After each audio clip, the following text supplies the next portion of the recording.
You know, there's really one thing that all of us can and should agree upon, and that is we must have trust and confidence in our elections.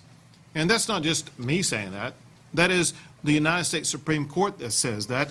In opinions that is issued on voter fraud-based cases, the United States Supreme Court has been emphatic that we must have trust and confidence in elections, and one way to do that is to make sure that we reduce the potential for voter fraud in our elections.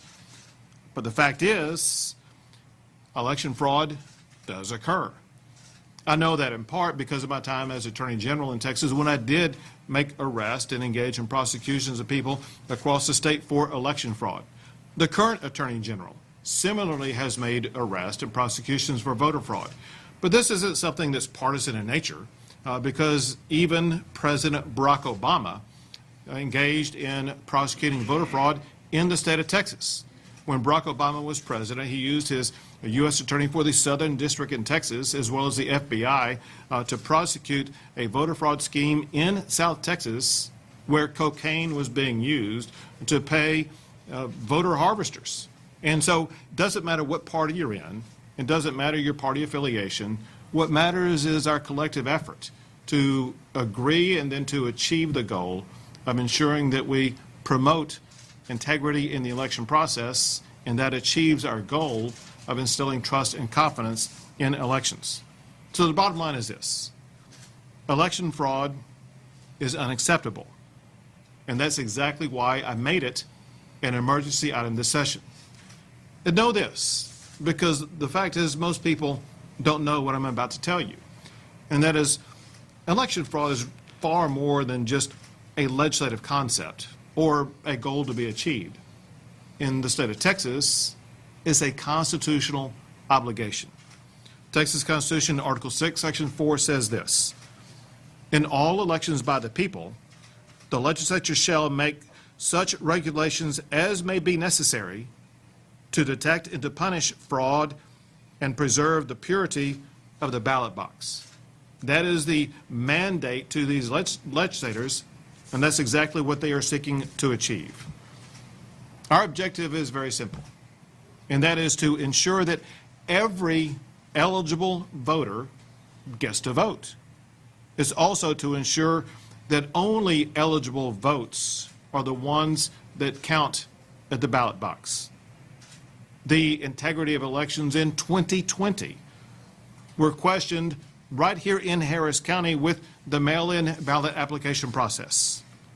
The county elections clerk attempted to send unsolicited mail-in ballot applications to millions of voters, many of whom would not be eligible to vote by mail. Election officials should be working to stop potential mail ballot fraud, not facilitate it. And that's exactly why the Texas Supreme Court was right to put a stop to what Harris County was trying to do. Also in Harris County, election officials created drive-through voting, which is not authorized by law. Texas law does allow curbside voting as an option only for certain voters, such as voters unable to enter a polling place without personal assistance. But election officials in Harris County set up drive-through polling places for any voter, including those who do not qualify for curbside voting. Whether it's the unauthorized expansion of mail-in ballots or the unauthorized expansion of drive-through voting, we must pass laws to prevent election officials from jeopardizing the election process. We also must ensure transparency in the polls, which is why Texas does allow poll watchers from each party to participate in the voting and the tallying process. Poll watchers are critical to election integrity. But this last election, we saw poll watchers being denied the ability to do their job. This session, we must pass laws to make sure that poll watchers in Texas are not going to be obstructed from observing the ballot counting process. So once again, I do want to express my gratitude, but probably speaking for all Texans, the gratitude of everybody in the state of Texas to Senator Betancourt as well as Representative Kane for their efforts to step up and to provide robust legislation that they are working with the legislature as we speak to get through the Capitol and to get to my desk so I can sign it. So with that, I will open it up to Senator Betancourt to tell more about what he's working on. And thank you, Governor, and thanks for coming in and highlighting what is needed, which is a real strong voter integrity discussion in the legislature and bills coming to your desk for your signature. You mentioned a couple problems in Harris County that I want to highlight. One of them was, yes, we did not need to have 2 million absentee ballot forms mailed out. That was decided by the Texas Supreme Court, so it's not just, as you mentioned, not just the federal courts that have been weighing in on this, but they're using, Article 6, Section 4 again as a basis for many decisions. And the reason why it's important is simply this. 2 million absentee ballot forms mailed out in the middle of an election would have caused, in my opinion, voter chaos, because voters that had never seen this before would have been thinking, yes, that's what I should be able to do. Well, no, we're not a universal absentee ballot state like Oregon and others. And more importantly, we didn't need that 2 million absentee ballots to set a record voter total in Harris County, okay, which is only high by numerically, but the highest percentage in over 30 years. And so what I tried to do as someone as a former election official is to add in bills that will be picked up by Chairman Kane and Chairman Hughes, who's up running State Affairs as we speak, which is why he's not here this morning. And I called him my Integrity 7. Well, it turned out to be maybe 1 or 2 more. But the first bill was to stop the absentee ballot mailing. The Integrity 7 really comes from my experience in watching elections. And one of my pet peeves, and I just can't believe we're still doing this in Harris County, is we're allowing people to be registered to private P.O. boxes. Now, nobody in this room lives in a 2-inch by 3-inch private P.O. box, but in Harris County, 4,880 people, nearly 5,000 people are still registered. And in some UPS stores, like at 1302 Wall, it's over 50, and some 66, some 77, whatever. It's preposterous that we are allowing this to happen, because these people don't live at the UPS store. They don't live in a 2 by 3-inch P.O. box, but it's part of what we need to have, which are just common sense reforms. Now, I know Chairman Kane is going to talk about this because I think it's important that we also get the judiciary ready to go on election contests, because that way, if political parties of all types or candidates have an issue, they should be able to get to a rocket docket on election day or early voting. My bill was SB 110. However, Chairman Kane has it in House Bill 6 as well. And finally, I want to say that I think it's an important concept of uniformity in elections, where as an election official, you want to make sure that people understand that there's uniformity, what the laws are. And that's why I filed a bill that would have uniform election laws in the state that I think are picked up both in House Bill 6 as well as in Senate Bill 7, just to have 7 to 7 hours for early voting and obviously for Election Day. That would increase the number of hours in rural, in some cases suburban Texas. It may decrease from what the attempt was in Harris County, but again, I don't think that was something that would be looked on by anything but a positive, because everyone can view those hours, and whether they're working a shift or not, they've got a chance to work on that work on that effort over the weekend, et cetera. So I don't think there's any denial of voter rights with that. I think uniformity is what we need in Texas, so rural voters coming home to work have the same access as urban voters. Now, with that, I want to pass it back to you, Governor, as it's your press release. Right. So you can pass it to the chairman. I'm going to pass it to Chairman Kane. Thank you, Governor Abbott and Senator Betancourt. House Bill 6 is part of a larger package in the House where we be seeking to ensure the integrity of our electoral process.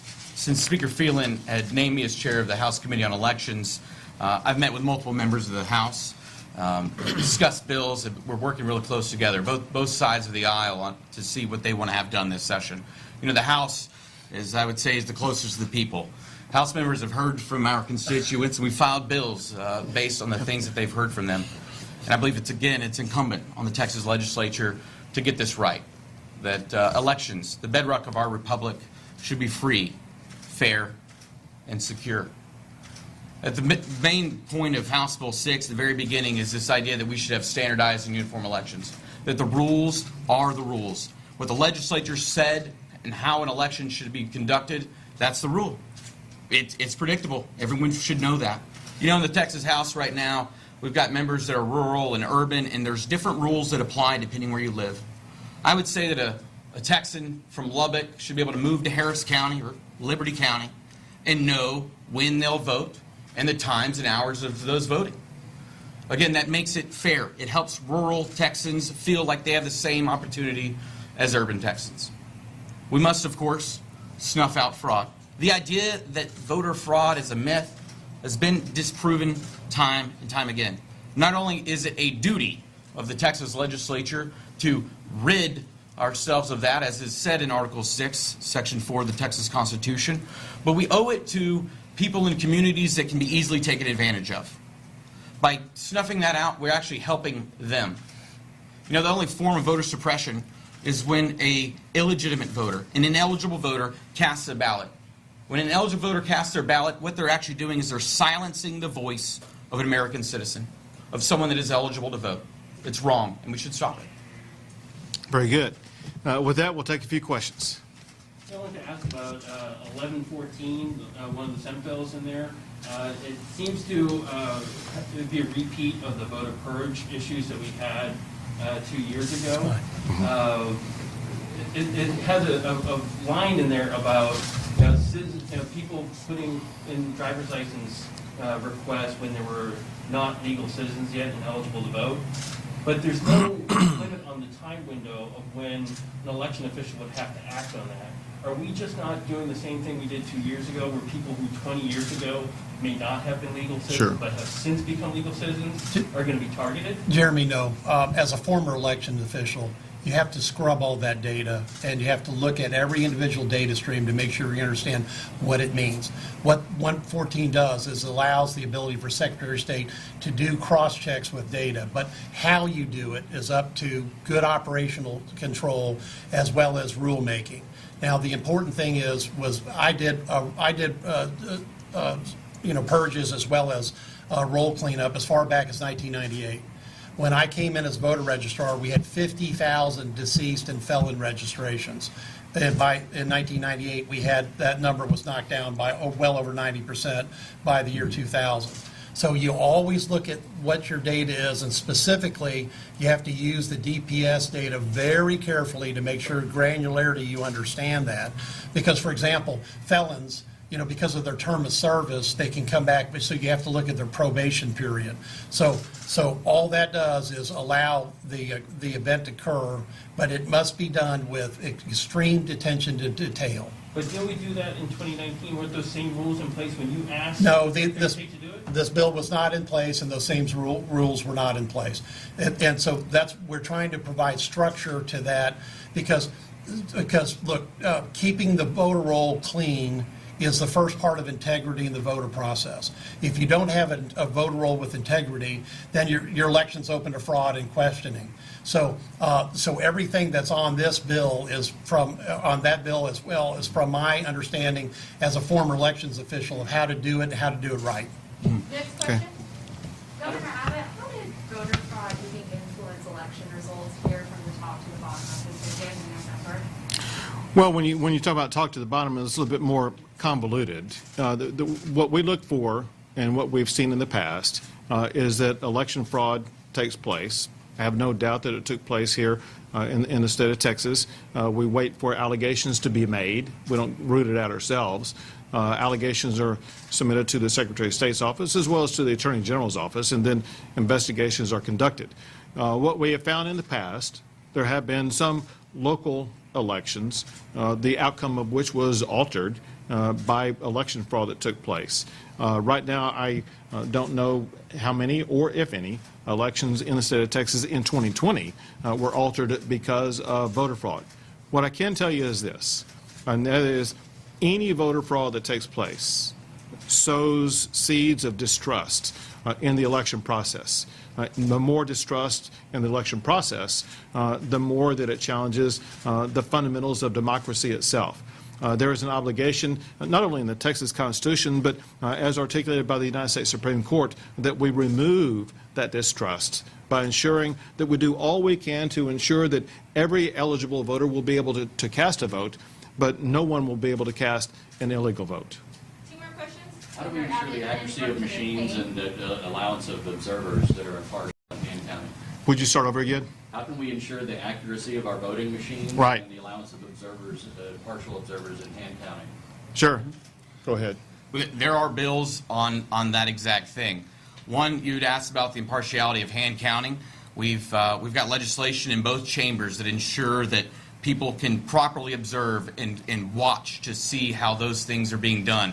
We've got legislation that require paper ballots versus mail-in ballots to be stored securely in separate locations. But most importantly of all is to define who can be present to watch these tabulations so that people do not feel as though maybe something funny is going on behind the scenes. Again, the overarching goal of this is to restore the public's trust that when they went and voiced their concern in the direction of their government, they felt like their voice would be heard. The polling numbers are very clear that a majority of Republicans and Democrats want to see election reforms that rebuild their faith in the electoral process. And if I could add, Chairman, there's two important concepts here. One is verifiable paper trail, which is in both the Senate bill and the House bill. That's an important part of an election process because you get the advantage of a direct digital machine as well as a paper ballot verification of it. And two, I have a bill that I'm basically calling the Poll Watcher Sunshine Bill, which is 1591, which talks about all the reasons why we need poll watchers. But look, poll watchers should be available to look at any time and observe because that really is sunshine into the process. And irrespective of party, they should have access to wherever it's in rural, suburban, or urban America, it doesn't matter. They should have 100% access. All political parties, poll watchers and candidates should. Governor Abbott, you said the objective is very simple, to ensure that every eligible voter gets a vote. And McCain, you though seeming to sort of base this on this feeling that you want to give insight. You want to give rural voters the feeling that they're having the exact same amount of access as urban voters. But, I mean, there's facts there too, right? Population density. How do you justify some of these changes that you want to make to people who are in more population-dense areas that may not have the same opportunities as far as shift working, lines that they may have to wait into? You know, there is a difference in just simple things when it comes to rural and urban voters. Well, there are bills on the subject to ensure that polling locations are distributed evenly throughout counties. So, for example, in some areas in Texas, someone may have to drive 50 miles to get to a polling location. Urban counties don't have that problem. And so there is data to support this idea that they should feel like they have the same opportunity to easily be able to go and cast their vote. So also I'll add, and then Senator Betancourt may want to add more, and that is, it's a fair point that it is more dense and more populous in Harris County than it is in some rural county. But it's also true that there are far more voting locations in Harris County than there are elsewhere. We do want to make sure that everyone has the opportunity to vote, and that is why we have this early voting process that goes on 7 days a week for long hours every single day to make sure that someone does have the opportunity to vote, and then that's on top of the opportunity to vote on Election Day. And so there's so many days to vote. That's one reason why we did have a record number of votes cast this past election. There was always this mantra that Texas was a non-voting state. We had an all-time record in the number of people who voted this last time because voters are more engaged, and we expect that high volume of voting to continue. And just uniformity, transparency, consistency. Wherever voters are, they should be having the same access to that type of voting activity for early voting. And the fact that our current pattern in law right now is to have well over 10 days of early voting in a row. So even in an urban area, everybody can access a poll from 7 a.m. to 7 p.m. All right, now that's the last question. Thank you, guys. I want to ask you about your letter to Lieutenant Governor Patrick. Sure. On ERCOT. In it, you said that you weren't opposed, the PUC cannot change bills retroactively from ERCOT, but are you against the idea of retroactively changing the bills, changing those billing rates retroactively and maybe hurting some utilities but helping others? Well, and for one, there's a constitutional provision on that. It's in the Texas Bill of Rights, Section 16, where you cannot do things retroactively. Section 17 involves takings of property. Section 16 also concerns impairing the obligation of contracts. And so it's very complex, and that's exactly why we need hearings to determine would there be a taking, would there be an impairment of a contract that has now already been executed. And so these are very complex issues, and that's exactly why the legislature is the right body to investigate this, to weed through all these complexities, and to make sure that if legislation is passed, it will satisfy the requirements of the Texas Constitution. All right, thank you. Thank you all. Thank you. And that's exactly where we're headed to go now. So anyway, that's right. Governor Abbott, Thank you. do think No, sorry, President thank Trump you. We're has done with people your questions. voters Thank to you. trust in Thank the you so much. election? We're done with questions. Yeah. The Q&A's over. Thank All you. right, some other time.